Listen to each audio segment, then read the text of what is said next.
Okay, so after you've made changes to your user portal book files, either combined book files or individual via single entry inputs or the apply to all tool, next you have to periodically send those updates to the ITP upload folder in order to feed and generate the voted translation. Now, I said periodically. You don't have to do this procedure I'm about to describe every single time you change a word or phrase. You can if you want to, but you can wait and either do it like once a week or once you have accumulated a number of translational updates you wish to contribute to the ITP. You should know that I'm saying this because at the moment I haven't yet automated the upload data exchange process on my end, so it could potentially be a lot of work for me if users try to upload multiple times a day. Anyway, I hope to automate this process someday, so just feel free to contribute at your own pace.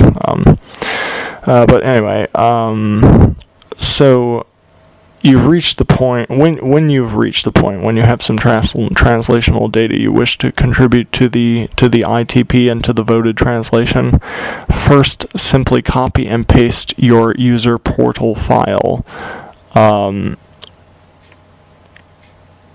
And again, the user portal file, it'll have the word portal in it. It could be either an individual book file or it could be combined. You need to simply copy and paste these files into the other shared folder on Dropbox, which matches your assigned user number. So, for example, the title of one of these shared folders could be like user number 31 upload folder. The keyword is upload. If you recall, when you joined the Interactive Translation project, you were invited to 2 shared folders on Dropbox. So far, we've only discussed the general Interactive Translation project folder, but now we will be discussing the second folder you were invited to, and it has the word upload in its title. And we have it circled in red here. Example for a fictitious user 31.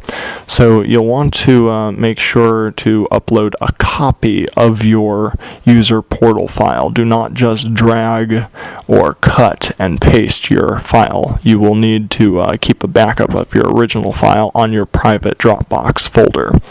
Okay, so after you've copy and pasted your book files or files into the upload folder, you're pretty much done. Next, you will eventually see your user file disappear from the shared folder mentioned previously. This disappearance will be a form of notification to you that your updates will soon be added to the master interactive translator database. Again, please be patient. I'm hoping to automate this eventually, but I'll be starting by more or less manually performing the data exchange.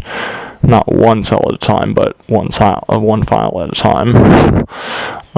So, if we start to get a lot of ITP users, this might take a little bit of time for me to do. Okay, so finally, if in the meantime you are making more updates to your user portal file and you want to re-upload your file again, if you notice that your previous file is still sitting in the shared folder, the upload folder previously mentioned, please simply copy, paste, and replace the previous file. Just override it with your updated file. Okay, so other than that, the last thing I will say is be watching this YouTube channel for special announcements or updates to the Interactive Translation project. I will be creating a special playlist dedicated to keeping the Interactive Translation project users up to date, and I will include a link for that in the description below this video at some point. So, I guess that's it for now. That should be enough to get you started. So, please start sharing your knowledge with other truth seekers as soon as possible.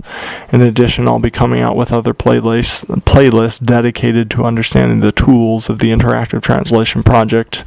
I'll have a playlist for specific word studies that I see a lot of action on, and different things like that. So stay tuned. Okay, so until next time, shalom, and may Abba bless you as you continually seek his truths with a pure heart.